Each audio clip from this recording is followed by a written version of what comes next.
안녕하십니까. 안녕하세요. 네, 잘 지냈어요? 네. 네. 광 학생 오늘 얼굴이 따라 밝아요. 한결 편해 보이시죠? 얼굴이 밝아요. 네. 우리 정기 학생도 얼굴이 밝아요. 아, 너무 좋습니다. 너무 즐겁습니다. 예. 속을 다 비웠다면서. 다녔습니다. 자, 우리 향기 학생. 밝죠. 한 주 동안 말씀과 동행하니 밝을 수밖에 없더라고요. 자, 복습 한번 네, 할게요. 저희가 지난 시간에는 어떻게 보면은 요한계시록의 진짜 이제 마지막 이야기.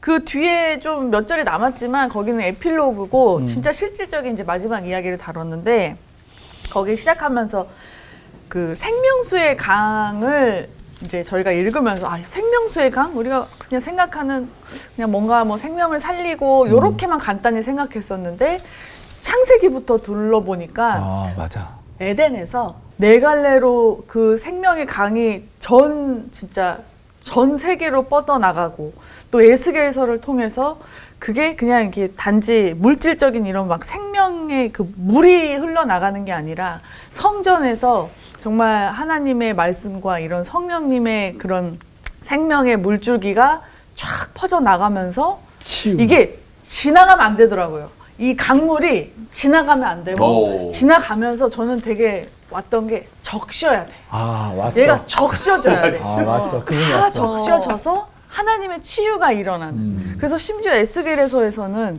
그 귀신과 정말 그 뭐라 그러죠? 바다에 악한 존재가 네. 많은 그 바다에까지 심지어 흘러 들어가서 악한 것들을 물리치고 회복하고, 맞아. 다시 살리고 다시 살린다 이런 회복이 나오더라고요. 그래서 이 생명수는 정말 그 하늘의 보좌에서부터 흘러나와서 정말 모든 것을 적시고 그것을 치유하고 회복시킨다. 여기서 이제 끝났다 생각했는데 했는데 이게 단지 그게 아니라 우리가 어떻게 보면은 성령님과 함께 동행하면서 우리가 곳곳에 하나님을 아직 모르고 예배를 모르는 사람들에게 정말 선교의 마음으로 정말 선교적인 그 마음으로 그들을 적시고 하나님 우리 얼굴을 보고 싶어 하시는 그런 하나님을 위해 정말 예배의 자리로 이끌어야 되는 우리가 사명을 가지고 있구나라는 생각하는 그런 시간이었습니다. 예, 잘하셨어요. 살짝 아슬아슬해요. 줄타기를 너무. 그러니까 우리가 이제 공부를 할 때도 그렇고 복습을 할 때도 그렇고 이렇게 스토리를 머릿속에 엮어내는 게 참 필요합니다. 외울 필요가 없어요. 계시록이 생수의 강으로 치료로 끝이 나잖아요. 근데 이것이 갑자기 튀어나온 이야기가 아니라 어디서부터 근원이 되었죠? 창세기로부터. 창세기로부터 에덴에서 흘러나온 생명수의 강이 네 갈래로 나뉘어집니다. 그리고 이 네 갈래는 만국을 치료하는 암시를 담고 있어요. 병든 세상, 타락한 세상을 향해서. 그래서 그걸 조금 더 구체적으로 보인 것이 에스겔 선지자에게 보여주신 그림이죠.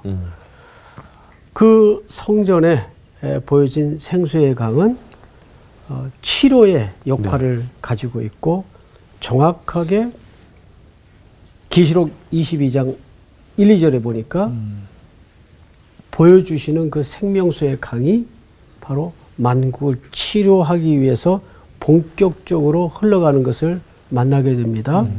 그러니까 처음과 끝이 생명수의 강이 흘러야 되는데 한 가지 덧붙이면 이 생명수의 강이 과연 뭘 뜻하는가? 예수님의 설명에 의해서 우리는 그걸 알게 됐죠. 즉 오실 성령님을 가리키는 것이었다. 그리고 성령님은 무슨 역할로 우리에게 은혜를 주시는가? 무지를 열어서 그리스도를 믿게 하고 성경을 열어주신다는 역할이에요. 오늘 수업 요한계시록 63강 주 예수여 오시옵소서. 자, 오늘 마지막 부분이 어떻게 에필로그로 끝나는가를 이제 봐야 되는데 네. 우리 광호 학생이 한번 읽어볼까요? 네. 자, 몇 절서부터냐면 18절서부터 맞죠? 네. 네, 18절서부터. 내가 이 두루마리의 예언의 말씀을 듣는 모든 사람에게 증언하노니 만일 누구든지 이것들 외에 더하면 하나님이 이 두루마리에 기록된 재앙들을 그에게 더하실 것이요. 만일 누구든지 이 두루마리의 예언의 말씀에서 제하여 버리면 하나님이 이 두루마리에 기록된 생명나무와 및 거룩한 성의 참여함을 제하여 버리시리라. 이것들을 증언하신 이가 이르시되 내가 진실로 속히 오리라 하시거늘 아멘. 주 예수여 오시옵소서. 주 예수의 은혜가 모든 자들에게 있을지어다. 아멘. 네. 자, 이렇게 끝이 이제 날 겁니다. 예. 자, 왜 이 부분을 에필로그라고 설명을 했는가 하면 먼저 에필로그 부분을 잘 보시면 내가 이 두루마리의 예언의 말씀을 하나님 말씀을 얘기하는 거죠. 네. 말씀을 듣는 모든 사람에게 증언하노니. 그러니까 첫 번째 주제는 성경은 하나님의 말씀이다. 네. 이걸로 마지막 책이 끝나는 거예요. 성경은 하나님의 말씀이다. 여러분, 우리의 신앙은 여기서부터 출발하지 않으면 세상의 모든 변곡점마다 흔들리게 돼 있어요. 예. 근데 이 성경 말씀은 수천 년의 역사가 흘러서 지나가도 일관되게 누구를 가리키고 있습니까? 예수 그리스도. 예, 마치 나침판의 그 침처럼 예수 그리스도를 가리키고 있어요. 그래서 이 계시록의 말씀을 쭉 맺은 다음에 이 말씀은 누구의 말씀이다? 하나님의 말씀이다라고 끝을 맺는 겁니다. 네. 또 이 확정을 통해서 성경은 뭐라고도 얘기할 수 있는가 하면 첫째, 성경은 하나님의 뭐다? 말씀. 말씀이다. 그리고 두 번째, 성경은 계시다. 계시. 계시에는 두 가지 계시가 있어요. 일반 계시, 계시와 특별 계시. 그다음에 특별 계시라고 있어요. 일반 계시는 뭐 보통 또 자연 계시라고도 표현을 하는데 네. 하늘에 떠 있는 별, 해, 달만 네. 봐도 그 오묘한 질서, 또 이 우주 공간의 구조를 비율로 보면 굉장히 절묘해요. 왜 우리도 이제 이 디자이너들의 그 디자인에 몇 가지 초점이 있는데 사실 비율입니다. 네. 아주 명품 물건이나 자동차를 보면 일단 비율이 좋아요. 네.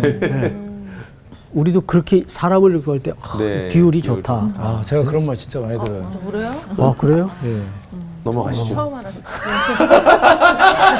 안 들은 걸로 할게요. 아, 누나 이야기를요? 다 비율들 좋지. 그럼 그렇지. 그래서 저는 뭐 비율이 좋을 것도 없어요. 짧으니까 일단. 아, 좋으십니다. 근데 만물의 창조의 질서 속에서 하나님은 그 운영, 그리고 별과 별 사이에 달과 해 사이의 거리라든지 지구와 자정 공전을 통해서 돌아가는 질서를 보면 이건 누가 만든 사람이 반드시 있는 거지 이게 어떻게 우연이 될 수가 있어요. 맞습니다. 우리는 그런 자연 질서를 통해서 창조주가 계심을 알게 돼요. 네. 근데 문제는 그것뿐만이 아니라 그 숲속을 거닐다가 미세한 미물 속에서도 오묘함을 발견하게 됩니다. 또 나무 잎사귀 하나도 사람들이 흉내를 못 내요. 맞습니다. 그림은 그릴 수 있고 만들 수는 있어도 생명을 못 넣고 거기에 어떤 것도 참된 흉내를 낼 수가 없어요. 네. 그러니까 우리는 그거를 이런 일반 일반 계시를 통해서 하나씩 깨닫게 되죠. 네. 자, 그런데 특별 계시가 이제 중요하죠. 일단 성경이 특별 계시예요. 그렇죠? 오. 계시와 비밀의 차이는 뭐냐면 비밀은 손에 안 보여주고 감추면 몰라요. 근데 네. 짠 하고 보여주면 아무것도 없구나. 또는 그 동전이 하나 있었네. 이건 비밀이에요. 네. 네. 그런데 계시는 어떤 차이가 있는가 하면 보여줬는데도 몰라요. 아, 그렇죠. 그렇죠. 이게 계시예요. 예. 그러니까 그것은 하나님께서 성령님을 통해 열어주지 않는 한은 깨달을 수도 없고 믿을 수도 없는 거예요. 네. 그게 특별 계시입니다. 네. 그러니까 성령님을 통해서 성경을 열어주시고 또 그 성경의 주제는 누구이시라고요? 예수님의 말씀. 예수 그리스도라는 거죠. 그래서 성경을 쭉 우리가 읽다 보면 예수 그리스도는 왜 성경의 주제일 수밖에 없습니까? 예수 그리스도는 우리를 구원하시기 위해서 오셨다면 네. 그러면 우리가 어떤 전제가 있어야 되냐면 내가 구원이 필요한 존재라는 깨달음이 있어야 예. 돼요. 그렇죠? 네. 나는 구원이 필요한 존재라는 걸 전혀 안 깨닫고 있는데 너 구원받아요. 이러면 웃기는 얘기죠. 그렇죠. 맞아. 그럴 수는 없는 거 아니에요. 네. 그래서 하나님이 우리에게 뭘 주셨어요? 율법을 주셨어요. 죄를 깨. 율법은 첫 번째로 지키라고 준 게 아니에요. 율법을 들이댔더니 의인은 없나니 하나도 없다는 게 들통이 났어요. 네. 그래서 율법은 우리로 하여금 자동적으로 그리스도께로 향하는 가정교사다 그랬어요. 아. 무슨 말인지 알겠어요? 예. 그럼 율법은 예수 믿고 난 다음에 아무 의미가 없는 거네? 아니죠. 이제는 그 율법을 예수님과 하나님을 사랑하기 때문에 지키는 자발적인 순종이 된 거죠. 그러니까 은혜를 입은 자만이 할 수 있는 순종이죠. 네. 그러니까 이거 지켜야 구원받는다. 맞아요. 그래서 율법을 줘봤더니 로마서의 정의는 뭐였어요? 의인은 없나니 하나도 없다. 하나도 없다. 그래서 로마서를 쭉 읽어보면 6장서부터 무슨 얘기를 하냐면 율법이 아니었다면 우리가 죄인인 줄을 깨닫지 못했다. 그러니까 율법은 우리에게 캐논이라는 말을 써요. 잣대란 말이에요. 네. 재 봤더니 함량 비달들이더라. 전부 다. 예. 그래서 누가 오셔야 됐어요? 예수님. 예수님. 그래서 인간은 중보자. 네. 그리스도가 필요하구나.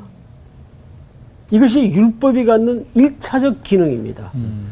이 역할을 통해서 구원받은 자만이 그 율법을 즐거이 지키고 순종할 수 있는 거죠. 네.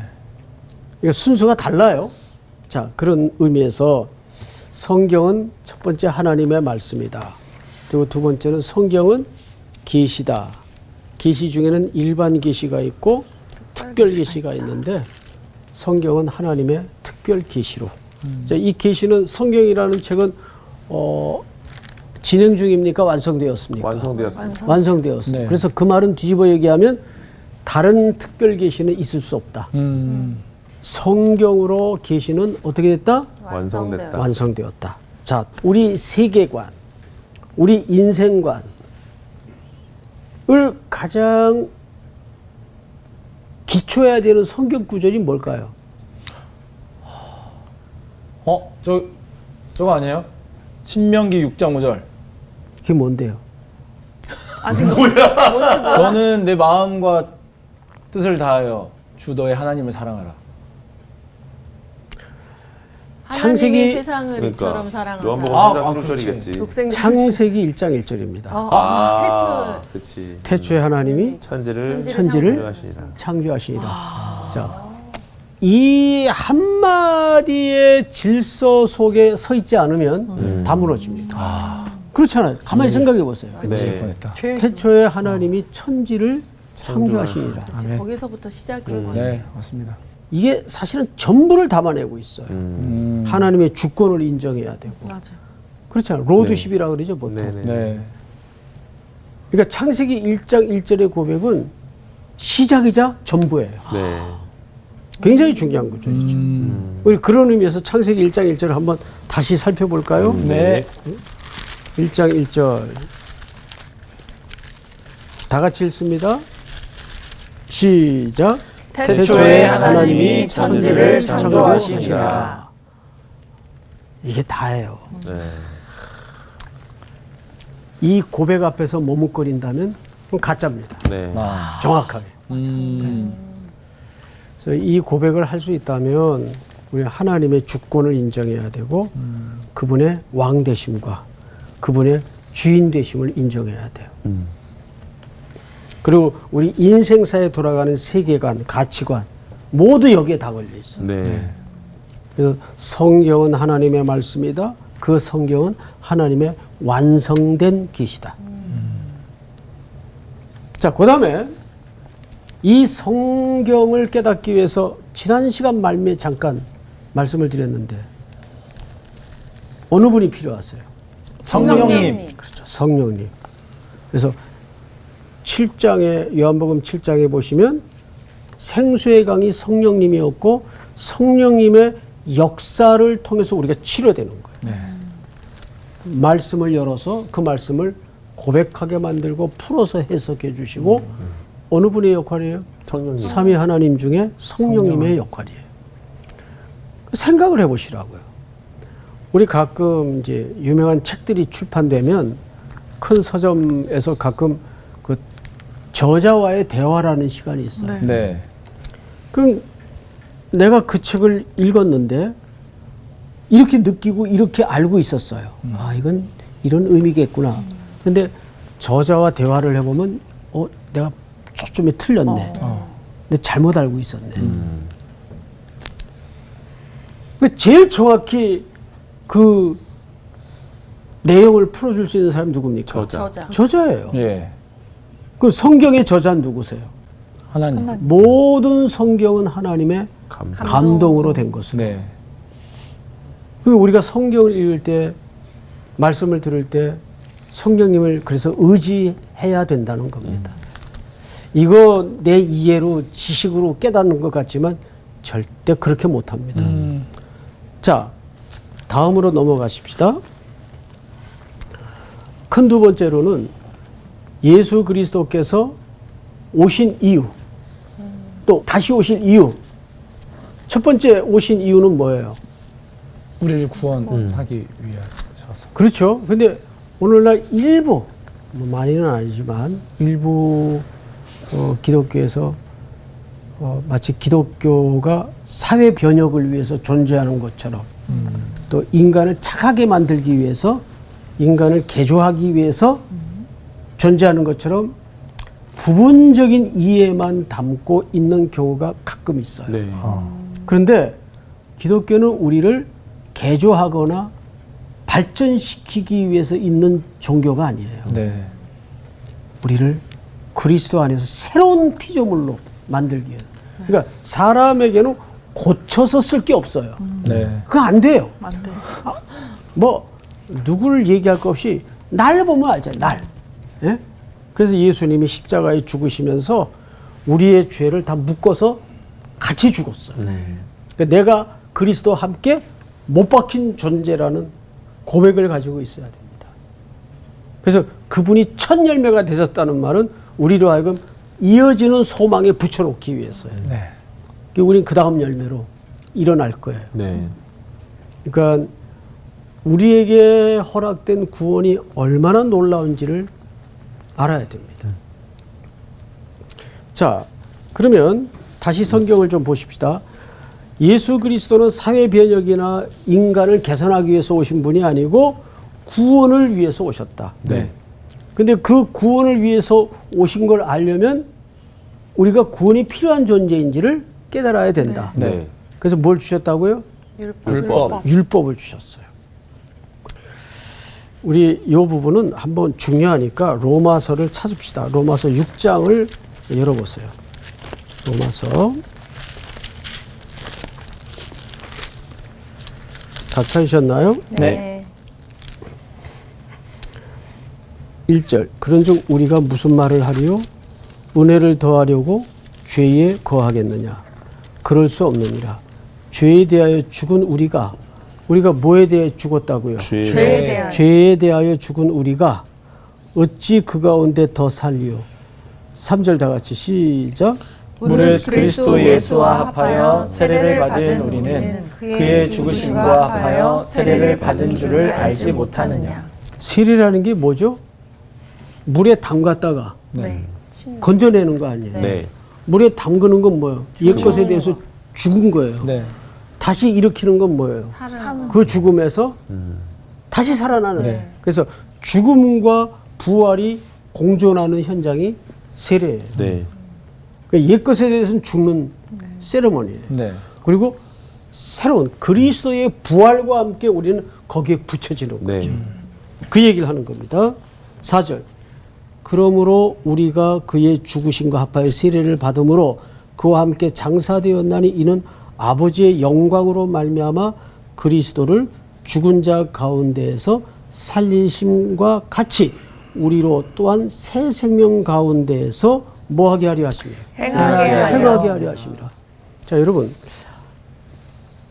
바울이 그런 얘기를 해요. 우리는 사람의 영광을 취한 적이 없다. 구한 적이 없다. 보통 사람의 영광은 뭡니까? 사회적인 명예, 인정받고. 세상으로부터 인정받는 네. 것. 인정받기 위해서 더 많이 벌고 네. 네. 더 높이 올라가고. 네. 근데 올라가려면 남을 밟아야 돼요. 어. 세상의 질서는. 예. 어쩔 수 없어요. 네. 그리고 사람들이 대단하다 박수 쳐주고 존경도 받고 그래요. 세상에서는. 근데 바울은 그런 사람의 영광을 구한 적이 없고 오직 하나님의 영광을 구해요. 네. 근데 하나님의 영광을 구한다는 게 무슨 뜻일까요? 우리 보통 그런 말 자주 하죠. 네. 쉽게 생각할 수 있어야 됩니다. 하나님께 영광을 돌린다는 말은 그분을 기쁘게 하는 삶이에요. 네.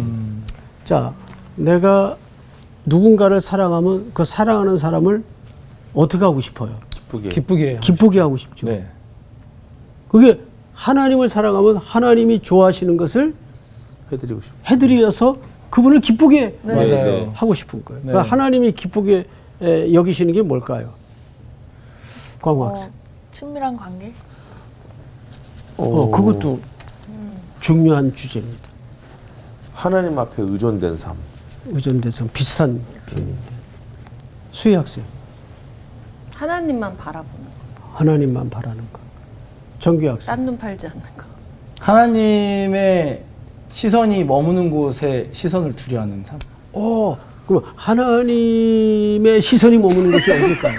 본인이 더 당황할 것 같아 지금. 그 이제 성경적으로는 고아와 과부와 나그네를 맞습니다. 돌보는 삶. 오. 하나님의 마음은 성경 전체를 보세요.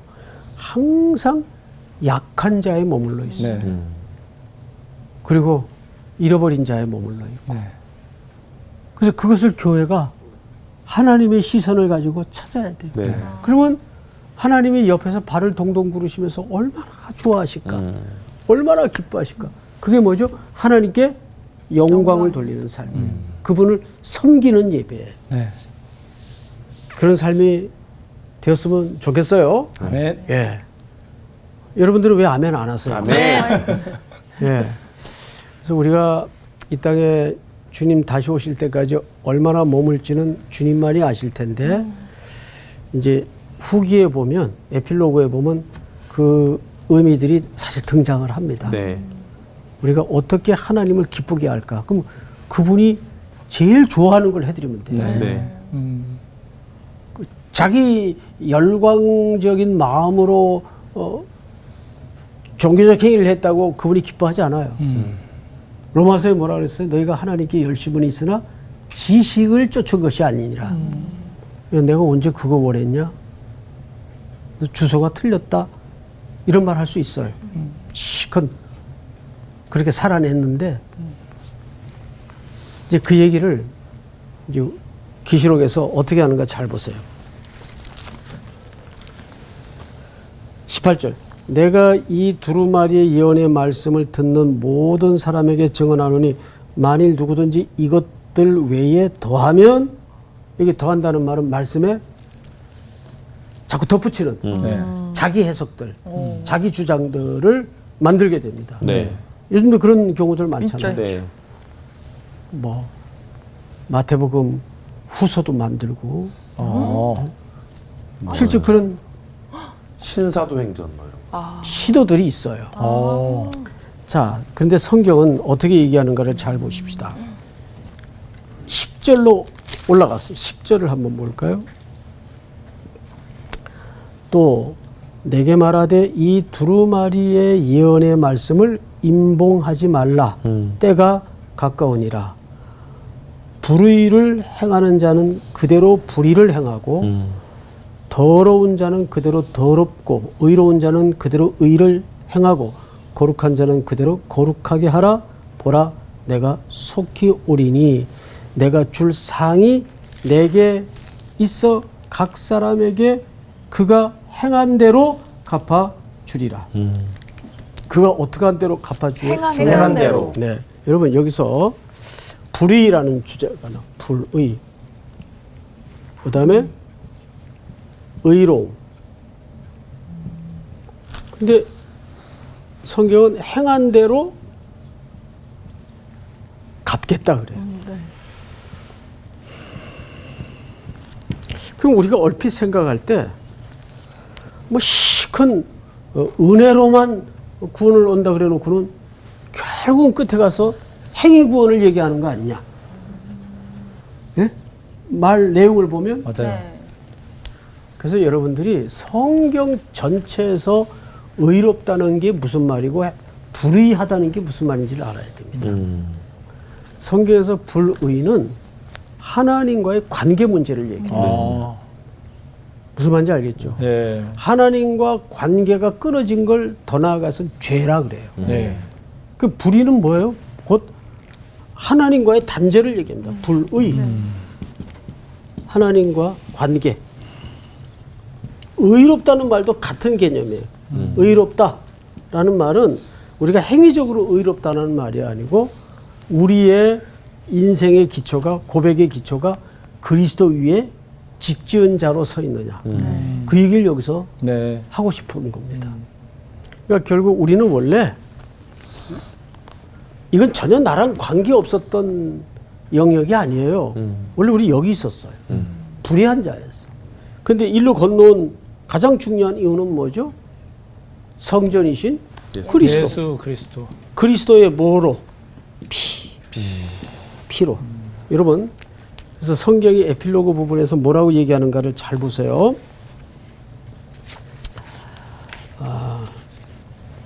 몇 절을 보시냐면 13절을 한번 보십시다. 13절. 다 같이 한번 읽어볼까요? 시작. 나는 알파와 오메가요, 처음과 마지막이요, 시작과 마침이라. 우리 지지난주 공부했었죠. 네. 자, 여기서 나는 알파와 오메가라는 말이 무슨 의미라고 말씀을 드렸어요? 완성. 그렇죠. 마치다라는 표현을 쓰긴 했지만 이건 사실상 끝났다라는 말이 아니고 완성되었다. 누가? 그리스도가. 네.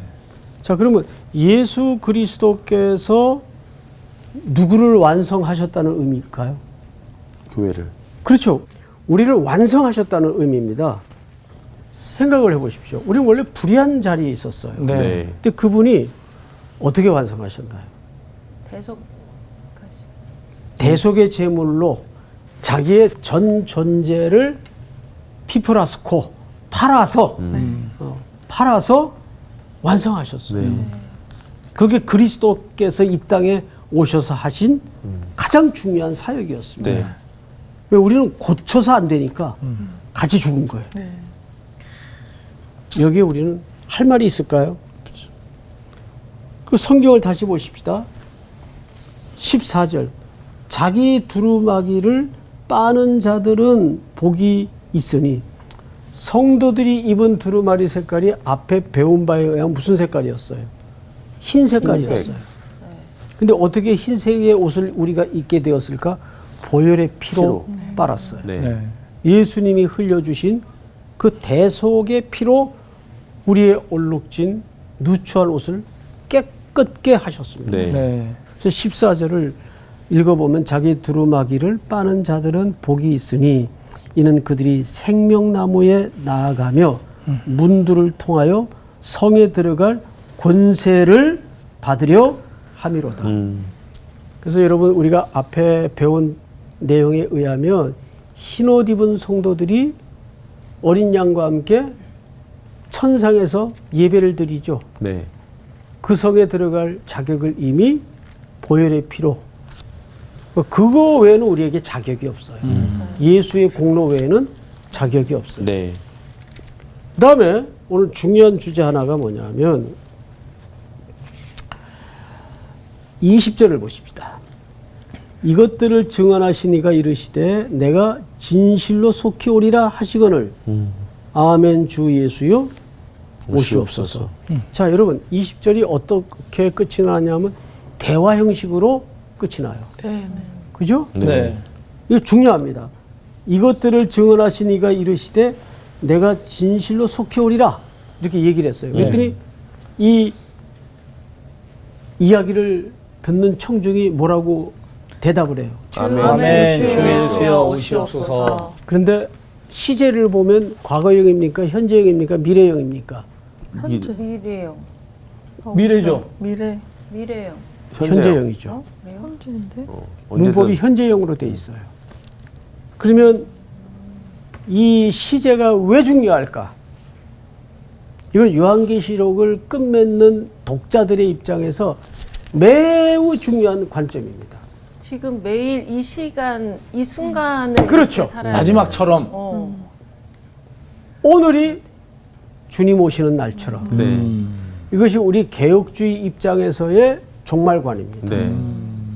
만약에 오늘이 내 인생의 마지막 시간이라면 우리가 어떻게 살 수밖에 없을까? 아, 그걸 오늘 생각해 마지막 보세요. 그렇죠. 네.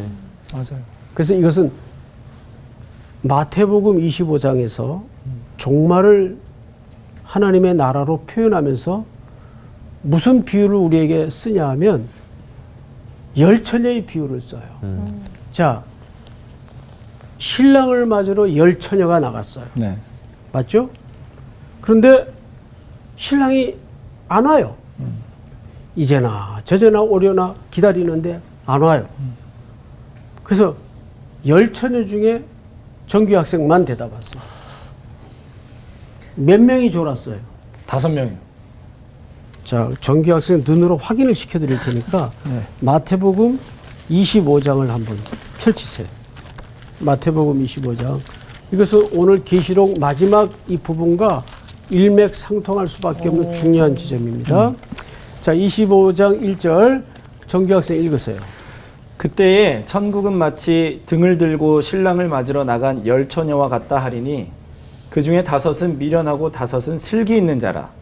미련한 자들은 등을 가지되 기름을 가지지 아니하고 슬기 있는 자들은 그릇에 기름을 담아 등과 함께 가져갔더니 신랑이 더디 오므로 다 졸며 잘세. 자, 다시 5명만 졸았어요? 다 졸았어요? 다 졸았어요. 예, 다시는 그런 얘기 하지 마세요. 예. 근데 문제는 저를 보고 대답하세요. 밤중에 잠이 와서 좋은 게 뭐 잘못된 거예요? 그건 아니죠. 그건 아니죠. 예. 예. 그럼 한 가지 더 물어볼게요. 네. 근데 졸고 있는데 네. 신랑이 온다 누가 소리쳤어요. 네. 몇 명만 깼어요? 5명이요. 5명. 다 깼지. 다 깼어요. 확 깬다고. 되게 크게 웃네. 자기도 그랬어. 맞습니다. 저를 보는 것 같아서. 자, 정규 학생이 확인하세요. 네. 6절 시작. 밤중에 소리가 나되 보라 신랑이로다 맞으러 나오라매 이에 그 처녀들이 다 일어나 등을 준비할세. 자, 거기다가 빨간 표시를 놨어요. 빨갛게. 잊어버리지 말고. 예. 예? 자, 그러면 다 졸았고 신랑이 온다 그러니까 다 깼어요. 네. 네. 5명만 깼다는 허무맹랑한 가설을 자꾸 만들어내지 마세요. 다를 뒤에다 서술 붙였네요. 더 하지 말라고. 예, 우리 그러니까 더 했네. 정규 학생이 한 군데만 더 읽으세요. 예. 13절. 13절. 네. 그런즉 깨어 있으라. 그만. 그런즉 어떻게 해라? 깨어 있으라. 이상하잖아. 다 졸았고 다 깼는데 네. 깨어 있으래. 그러네. 그럼 이 깨어 있으라는 말은 적어도 뭐는 아니다. 졸다 조는 깨는 건 건 아니다. 아니다. 생리적인 예. 잠은 아니다. 예. 그러면 우리가 깨달아야 될 게 뭐냐면 여기서 깨어 있으라는 말의 의미가 뭐냐 그 말이에요. 뭘 것 같아요? 정신 차려라. 스스로한테 역시 정말 요한복음 마지막 시간에 돌아버리겠네. 요한계시. 아 요한계시록. 나도 정신이 없어. 요한계시록 마지막 시간에 마지막 돌아버리겠어요. 첫째, 생물학적인 잠은 아니다. 네. 자, 그러면 깨어있으라는 말이 뭘까? 그냥 질문으로 마무리합시다. 네.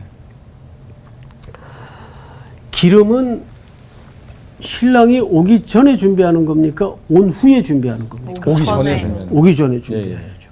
두 번째 질문. 네. 신랑이 언제 오죠? 언제 올지 모르죠. 모르죠. 예. 그럼 어떻게 준비해야 돼? 항상 계속 준비하고 있어요. 항상. 그렇지. 오늘 깨어있으라는 말의 진의는 사실 늘 오늘이 마지막 날처럼 다시 말해서 오늘 신랑이 올 것처럼. 네. 그러니까 가장 건강한 종말로는 오늘이 내 인생의 마지막 시간처럼 네. 살 수만 있다면 오늘 주님이 오셔도 내가 흔쾌히 주님을 맞이할 수 있도록 그렇게 예비되는 긴박한 감성을 가지고 살아가는 삶의 태도를 얘기하는 거예요. 네. 마지막으로 계시록으로 넘어가서 네. 성경을 보시면 이것들을 증언하신 이가 이르시되 내가 진실로 속히 오리라 하니까 듣는 청중들이 아멘 주 예수여 오시옵소서. 이 말은 기다림의 입장입니까? 아, 지금 오면 안 되는데 어느 쪽이에요?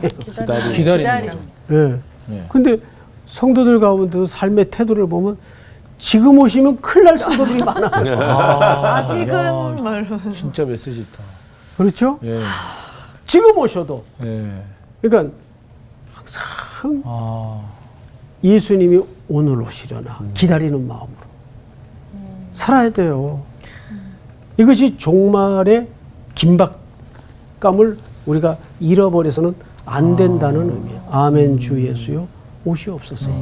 그렇게 이루어질 줄을 내가 믿나이다. 그래서 항상 오늘 하나님께서 오라 초청하는 순간이 맞닥뜨려지더라도 흔쾌하게 아멘 주 예수여 오시옵소서. 이 고백으로 오늘을 살 수 있다면 최고입니다. 네. 오늘 공부는 여기까지. 와. 여러분 계시록 60강 강의를 듣느라고 진짜 수고 많으셨습니다. 감사합니다. 나는 진짜 마라나타다, 마라나타야. 계시록을 예전에 생각할 때는 너무 막 무섭기도 하고 막 좀 그래 두려운 마음이 강했는데 요한계시록을 딱 오늘 마지막 끝나고 나서는 나한테는 진짜 막 희망이고 소망이고 정말 너무 사랑하는 책이 됐어요. 그러니까. 와. 근데 사실 요한계시록을 읽어도 잘 안 읽게 돼요. 왜냐면 읽어도 무슨 뜻인지를 맞아, 뭐 맞아. 전혀 모르겠으니까 맞아. 이게 막 이야기도 아니고 그래서 읽기도 되게 어렵다고 생각했는데 이번 시간들을 통해서 요한계시록을 좀 깊이 알 수 있어서 우리 너무 두 번째잖아요, 좋았어요. 우리 또. 저는 근데 확실히 좀 네. 느낌이 다른 것 같아요. 네. 그때 배웠던 거랑 이번에 배울 때 느낌은 진짜 오늘을 좀 더 깨어서 잘 살아야 되겠다는 생각을 많이 하게 되는 것 같아요. 무슨 생각이 계속 들었냐면 마지막 시간을 통해서 진짜 방금 향기 누나가 이야기해줬던 그 내용도 정말 확 와닿았어요. 진짜 우리가 계속 무서워했던 공포의 책 그냥 닫아놓고 싶었던 근데 빨리 열어서 이거 진짜 우리가 희망을 갖고 또 우리가 믿는 성도들이 정말 주님 안에서 얼마나 안전한지에 대한 확신을 더 갖게 됐는데 오늘 마지막 또 이제 선생님 말씀 들으면서 내가 어떻게 선택해야 될 줄 알았다. 이런 생각이 들었어요. 오늘이 주님 오시는 날이라면 내가 어떻게 선택을 할 것인가가 딱 보여졌어요. 그러니까 요즘 같은 불안한 국제 정세에 정말 요한계시록은 꼭 읽어야 되는 책이 아닌가 맞아요. 그런 생각이 드네요. 자, 몇 처녀가 졸았다? 열처녀. 네. 아멘 주 예수여 오시옵소서. 네, 자, 기록 살아갑시다. 준비하러 갑시다. 이번 주 퀴즈입니다. 에디오피아의 내시가 빌립을 만나기 전 술에서 읽었던 말씀은 무엇일까요? 1번 창세기, 2번 이사야, 3번 전도서. 정답을 아시는 분은 CBS 성서학당 홈페이지나 카카오톡 채널을 이용하시면 됩니다. 선정되신 분들에게는 대한성서공회에서 발행한 성경 통독을 위한 최고의 자습서 성경 2.0, 성서학당 선생님들의 저서 중 하나를 드립니다.